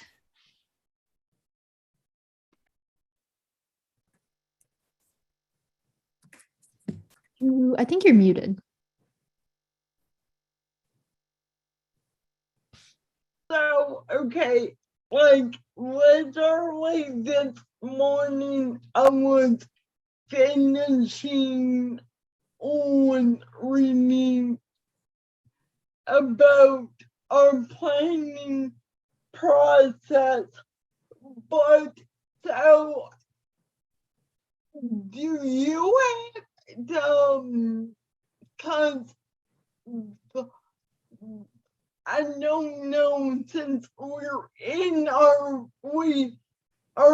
year one of our 5-year plan, like, do we solicit proposals every year?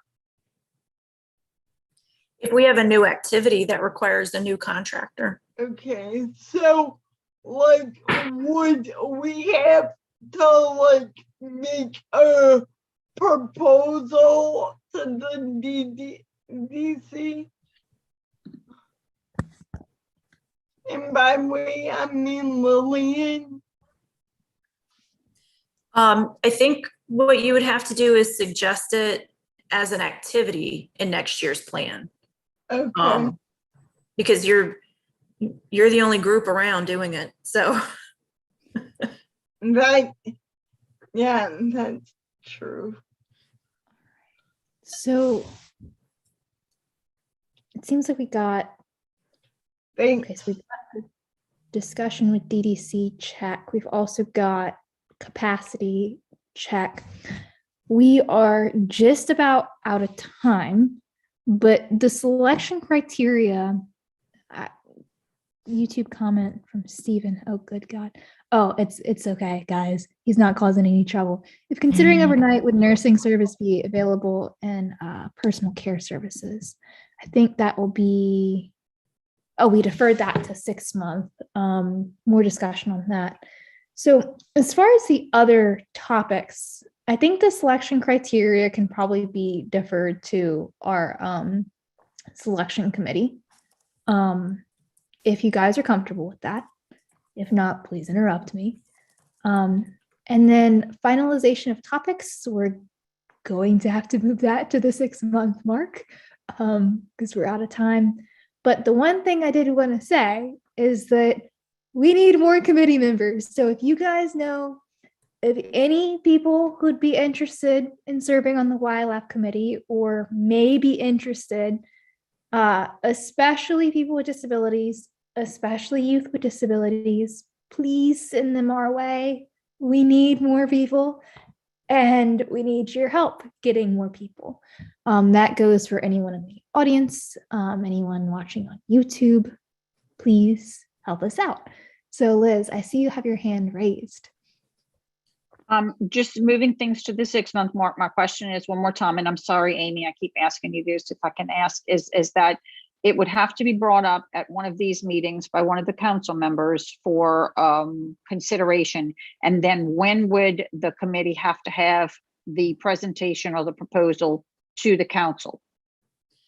Then the planning committee, which has not been appointed yet, will meet sometime in February or March. And then they will be making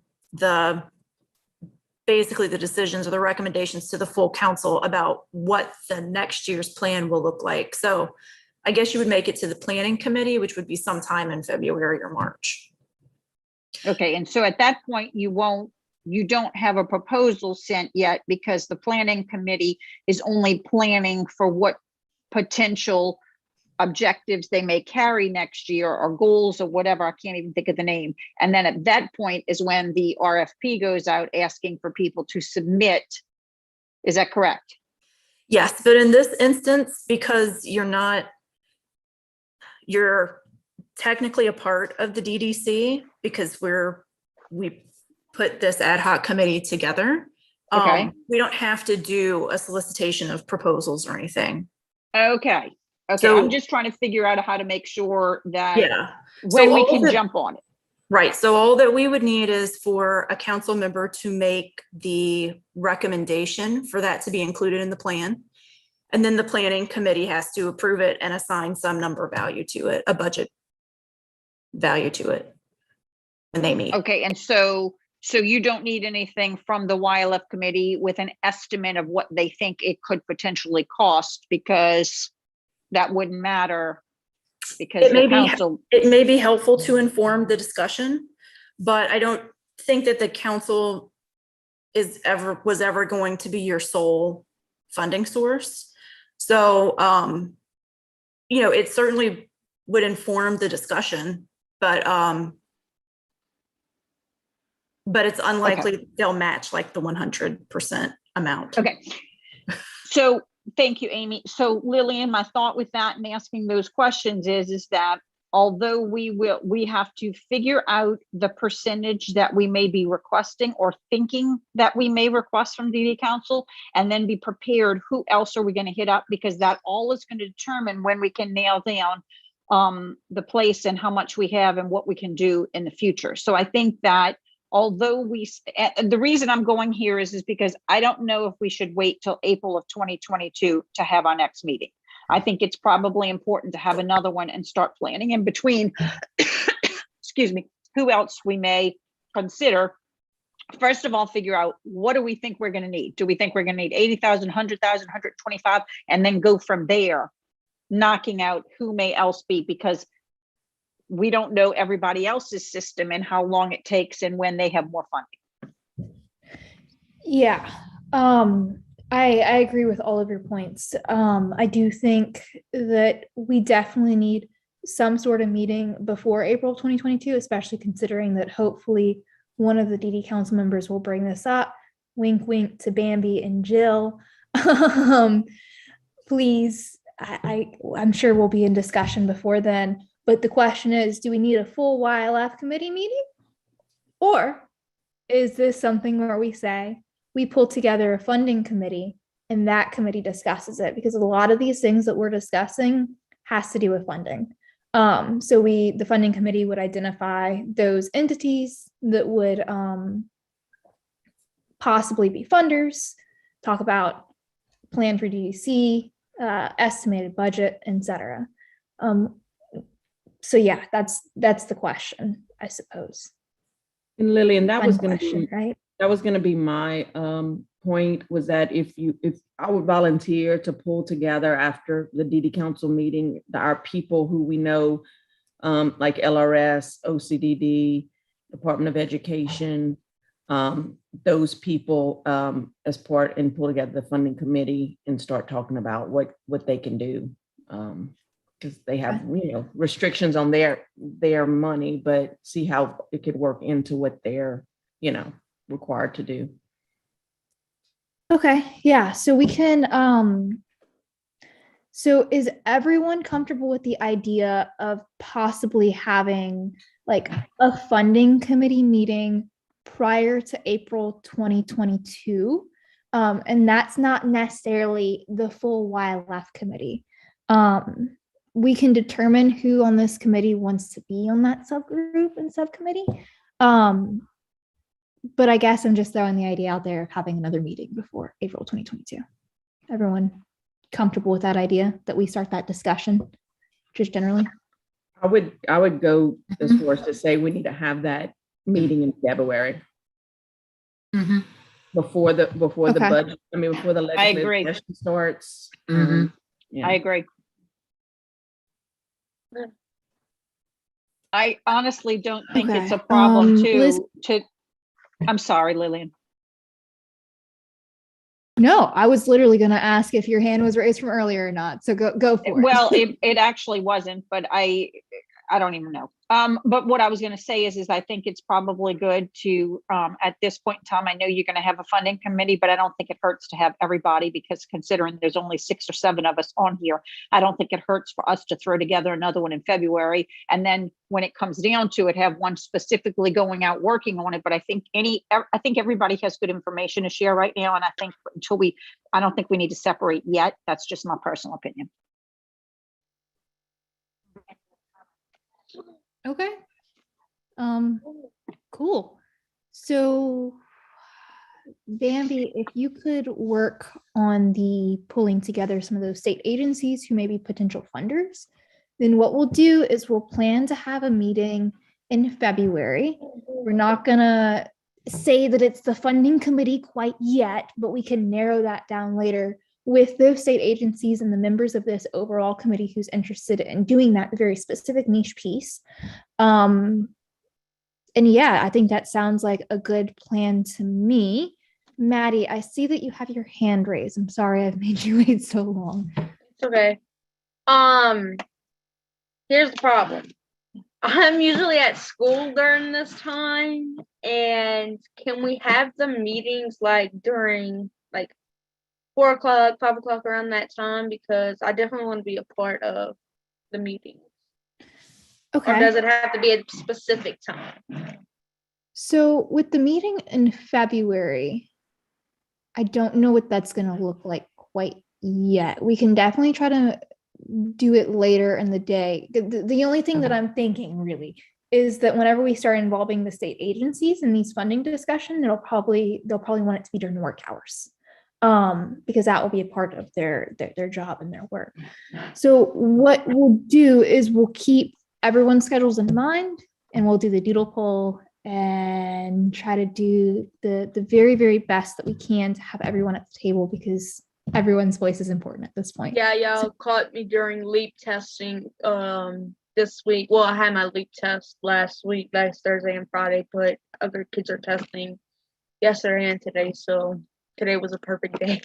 So Maddie, do you have any days coming off in February or half days in February? I know a lot of times schools will do half days for teacher and faculty and stuff. Maybe if we know 1 or 2 days that you might have, then maybe we'll revolve that around that. Would y'all be interested in doing it on this Thursday? I know, no, that's TV council meeting. Mardi Gras is March 1st. Mardi Gras Yeah. on March 4th. I know that they have staff. yeah, Mardi Gras. Yeah. Mardi Gras. They're off on January 13th, which is 2 days from now, but I know it's not enough time to get together. I mean, if you could do it at 3. I could do it in between 3 to around that time. Okay. Yeah. So we'll Maddie, do you have the whole week off of Mardi Gras? Because it starts on February 28th and March 1st.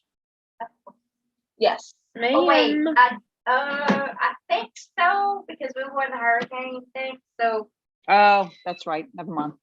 but I think so, Liz. Sunday. We'll try and schedule it for like 3. I think we could get people on board at 3 o'clock one day in February. Yeah. When is sounds good. When's Mardi Gras? On the March. Tuesday. March 1st. March 1st. March So the day 1st. before, yeah, February 28th is a Monday, if that would work for anybody. These are off to that day. Oh, that's right. You're right. The thing about having a meeting at 3 o'clock during the week is we have to keep in mind that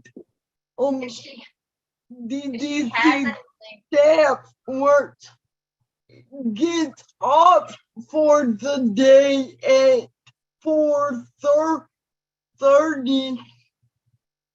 Is that 4:30 or 4? I mean, if I need. It's supposed to be 4:30, but we flex it around if we have to. And if I mean, if I need to sit in on her and I'll give her the information and email things to you. And I can do it on my phone. That. And Yeah, I may we can have a figure it out. professional Well- development day in February I'm not aware of.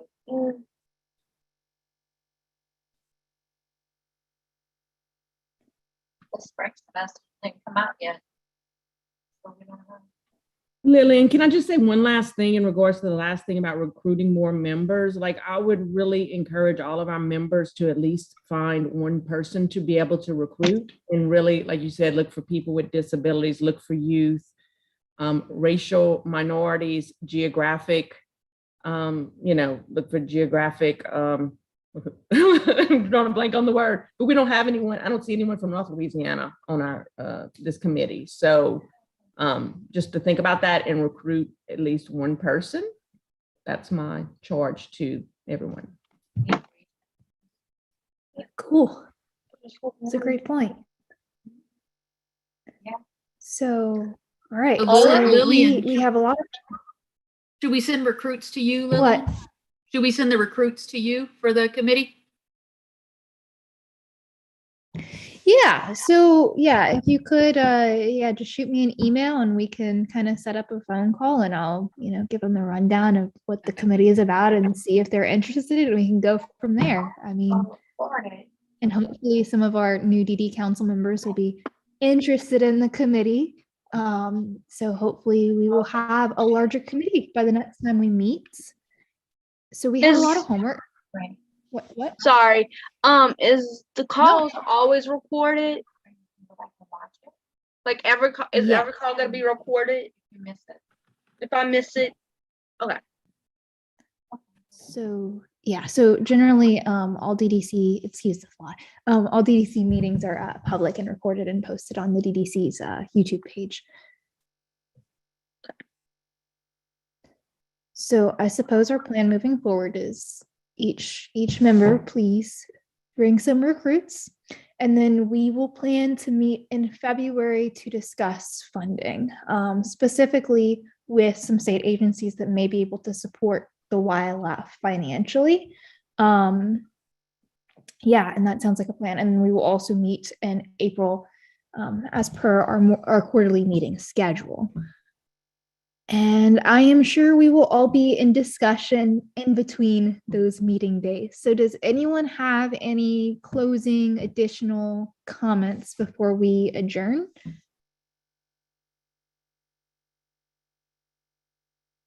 Cool. It seems like we're good. So I just want to thank you guys. I know this meeting was a lot and that we are also over time as well. So thank you for your hard work and for sticking with it, because this is going to be great, but it's just that hard work to get there. So yeah, thank you guys. I appreciate it. Thank you for the Thanks, funnest Lillian. meeting. All right. Well, I'll see you guys sometime in February. Bye. Bye.